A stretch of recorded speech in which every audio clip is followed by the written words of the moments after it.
depresi, kita juga belajar sedikit tentang sisi wanita kita, ya. Kenapa sih wanita lebih mudah depresi? Karena ada hormonal di dalam tubuh kita yang sering up and down di dalam sebuah siklus bulanan, 28 hari, 26 hari. Ya. Dimana pas premenstruasi sindrom, mau mens, 2-3 hari mau mens, atau mens hari pertama sampai hari kelima, awal-awal hamil, habis melahirkan, atau mau masuk menopause, umur 47 tahun ke atas nih, cakep. Ini kalau nggak banyak belajar, itu langsung jatuh ke tangga depresi tadi tuh, jauh banget. Dan selalu mikirnya pengen bunuh diri. Saya nggak ada gunanya lagi saya istri, lebih baik saya mati. Nggak ada gunanya lagi saya jadi ibu, lebih baik saya mati. Itu depresi namanya. Ya, cuma banyak ibu-ibu ya belum depresi udah selalu ngancem anaknya ibunya mati tuh. Biarin, biar nanti kalau mama mati kamu nggak ada yang urus. Itu mah bukan depresi tuh. Itu ngancem, itu marah namanya. Ya, jadi kita harus paham bahwa sisi perempuan kita itu mudah depresi karena ada hormonal. Ya, itulah makanya kita dalam sebuah siklus harus dicatat. Ya. Bahkan ini dia, maaf. Badan Kesehatan Dunia WHO itu membuat kampanye untuk mengurangi depresi pada perempuan. Apa kampanyenya? Ya, ini dia. Let's talk.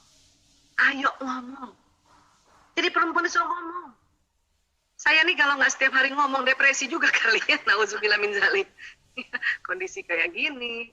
Kemudian sebagai tenaga kesehatan yang diurus narkoba, yang diurus juga LGBT, kalau saya nggak setiap hari berbagi kayak gini, ngomong gini ya, bisa depresi. Makanya supaya kita nggak depresi, ayo ngomong, ayo ngomong gitu. Wah Isa, saya susah ngomong, Wah Isa, mungkin itu watak. Makanya kita ngomong sama Allah, dikit-dikit kita ngomong sama Allah, kita istighfar ngomong sama Allah. Ya Allah, saya teh begini, itu kan ngomong sama Allah. Baca Quran, itu juga bicara pada Allah. Ya kan? Kenapa sih harus ngomong, Bu Aisyah? Ya karena ini dia. Pernah dengar barangkali seminar tentang otak pria wanita ya? Jadi pria dalam sehari itu mengatakan 2.000-4.000 kata. 1.000-2.000 bunyi vokal, 2.000-3.000 gerakan tubuh. Rata-rata komunikasinya pria itu 7.000. Ya. Teman-teman yang punya suami pendiam mungkin yang 5.000. Ada juga suami yang seneng ngomong itu yang mungkin 9.000, tapi rata-rata 7.000. Kita perempuan banyak banget. Dalam sehari mengatakan 6.000 sampai 8.000 kata, 2.000 sampai 3.000 bunyi vokal, 8.000 sampai 10.000 gerakan tubuh. Rata-rata komunikasinya 20.000. Ya, 20.000. Wah Isa, saya kayaknya pendiam deh. Ya, yang pendiam 16.000. Bayangin, pendiam aja lebih banyak daripada yang 9.000. Syarifah yang mana kira-kira Mbak? Yang 16.000 sampai 20.000? Kayaknya lebih dekat ke 20.000 deh buat Dr. Aisyah. Atau yang 23.000? Kita ada yang 23.000. Saya kayaknya 23.000 saya. Ya, sudahlah perempuan wataknya pembicara. 23.000. Dan kenapa kita bisa stres? Kenapa kita bisa depresi? Karena kita nggak ngomong. Karena ada penelitian dari Dr. Luan Brizendine. Ini penelitian Dr. Luan Brizendine di University California, San Francisco. Dan juga penelitian dari suami istri Mr. Alan dan Barbara Pease di Sydney, Australia. Ya, ini didapati. Kenapa? Karena otak bicaranya laki-laki cuma di sebelah kiri doang. Otak bicaranya perempuan kiri kanan. Ya. Bahkan ada riset mengatakan begini, ya, wanita bila dalam sehari komunikasi kurang dari 16.000, maka tidur malamnya tidak nyenyak. Gitu Bu Puji, makanya kita harus ngomong. Ya, makanya kampanyenya WHO, let's talk, ayo ngomong. Bu Aisyah gimana sekarang ngomong, ketemu teman aja susah. Nah, untung ada gadget juga kan, kita chatting kan lumayan tuh kan ngomong juga. Karena 16.000 kan termasuk dari ya gerakan tubuh. Ya, atau ya bebenah kan di rumah. Dan sekarang alhamdulillah karena anak-anak juga sekarang belajarnya di rumah, Bunda 16.000 katanya itu sudahlah mengerjakan pekerjaan rutin di rumah, ya, bantuin anak belajar, ngaji juga, wah, tersalurkan. Makanya kalau ada ibu-ibu masih stres, ya, dampingin anak belajar, makanya saya bilang, Bu, coba deh, ayo ini yuk kita tahu ya bahwa perempuan itu minimal 16.000 harus keluar ya Bu, supaya nggak ngeluh melulu. Wah Isa, ini gimana sekolah nggak buka-buka, jadi saya juga harus ngajarin anak di rumah. Bu, kalau sekolah dibuka bahaya. Ibu mending mana? Nemenin anak belajar atau nemenin anak sakit COVID?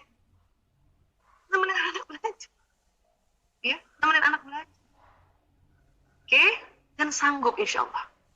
Bahkan ya, anaknya sebanyak apapun sekarang, misalnya katakanlah saya 5 ya, untuk anak saya udah gede-gede ya, 5 ya, itu masih lebih juga 16.000 kata itu. Ya, jadi please, ayo terima, inilah anugerah Allah pada kita. Supaya kita cantik luar dalam. Gak ada yang lihat Bu Aisyah cantik luar dalam. Siapa bilang? Anak-anak lihat kita cantik luar dalam. Ya, suami lihat. Kalau lihat. Karena dia baru datangnya malam kan gitu. Orang yang di rumah kita, mbak kita, khadimat kita lihat. Lihat kita cantik luar dalam itu lihat. Jadi jangan juga di rumah kemudian kita tidak cantik luar dalam. Ya. Minimal kita pakai skincare. Wardah tuh skincare-nya keren banget loh. Saya bukan di endorse ini ya, tapi saya mau bilang, apalagi yang rose hydrating itu, keren banget. Alhamdulillah. Ya. Nah, please, ya, kita harus cantik luar dalam. Kemudian wanita butuh bicara. Otak wanita tidak menyimpan masalah seperti otak pria. Masalah bagi wanita terus berputar-putar di dalam kepalanya. Satu-satunya cara wanita melepaskan masalah dari kepalanya adalah membicarakan masalah tersebut untuk mengungkapkannya. Ya. Jadi perempuan ini harus ngomong. Perempuan ini kalau ada masalah muter-muter kepalanya di kepala kita, sampai kita ngomong. Pas kita ngomong baru tersimpan. Dan yang luar biasanya 3 bulan muncul lagi tuh masalah yang sama itu di otak. Makanya harus ngomong lagi. Terus kata suami, kayaknya udah dibahas kemarin deh. Saya sering bilang, wanita itu ahli sejarah.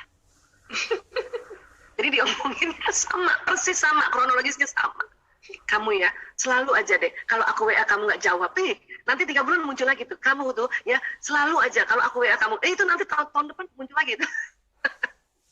Sebetulnya perempuan, kalau lagi ngomong gitu, bukan mencari jalan keluar, bukan, cuman pengen diomongin, supaya nanti masalah itu tersimpan lagi dengan cakep di kepala. Ini suami juga harus paham. Caranya gimana Bu Aisyah? Kasih tahu aja. Tapi ingat ya, kalau ngasih tahu suami itu nggak boleh seperti menggurui. Sampaikan dengan cara yang manja, cantik gitu. Kayak jadi ada gadis cantik yang masih gimana gitu, kasih tahu. Ayah, tadi tuh aku, seperti saya dulu ya. Ya Allah ayah, aku habis baca jurnal, buku ya, tentang jurnal dan buku ya. Perempuan itu ternyata emang kalau ngomong diulang-ulang. Jadi please, maafin aku kalau aku ulang-ulang. Suami saya seneng. Cuman ingat ya, muka laki-laki rata. Dan cuma bilang, yang penting sudah sampaikan. Oke? Makanya suami saya sekarang kalau saya ngomong diulang-ulang, dia tahu. Perempuan banget, kata dia. Nah, sekarang. Perempuan wanita, bila curhat hanya ingin disimak. Tapi pria, bila mendengar curhat selalu menawarkan solusi. Ini yang berantem nggak bisa. Ya, kenapa? Karena laki-laki tuh nggak tega denger istrinya curhat, nggak tega.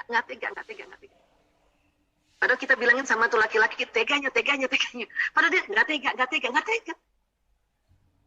Ayah, aku sakit kepala. Minum obat dong. Solusi bukan itu? Solusi. Tapi ibu-ibu kalau curhat sakit kepala sama suami, itu sebelumnya udah minum obat. Makanya waktu suaminya bilang, minum obat dong, ngambek kita. Obat apaan lagi, semua obat udah aku minum. Iya. Gitu. Jadi maunya apa perempuan? Cuma ingin disimak. Pengen dengar kalimat dari suaminya itu, kasihannya kamu capek. Pengen gitu doang. Makanya sampaikan pada suami. Ayah, aku cuma curhat doang ya, dengerin aja ya. Suami saya juga udah pinter tuh. Kalau saya curhat, dia suka tanya, kamu mau pakai solusi apa enggak? Dia kayak nanya, mau pakai bawang goreng apa enggak gitu. Supaya nggak debat kusir. Atau kalau kita curhat, dan ingin ada solusi, kita aja ngomong, ayah, menurut ayah, pandangan ayah gimana nih solusinya? Itu biar laki-laki tahu, oh dia butuh. Kalau enggak, laki-laki suka capek. Karena dia sangat kasihan sama istrinya, pengen banget ngasih solusi. Tapi pas dia ngasih solusi, kita ngambek. Waduh, ini berantemnya hanya gara-gara gini. Ya? Jadi stop untuk bertengkar yang gara-gara kayak gini. buang energi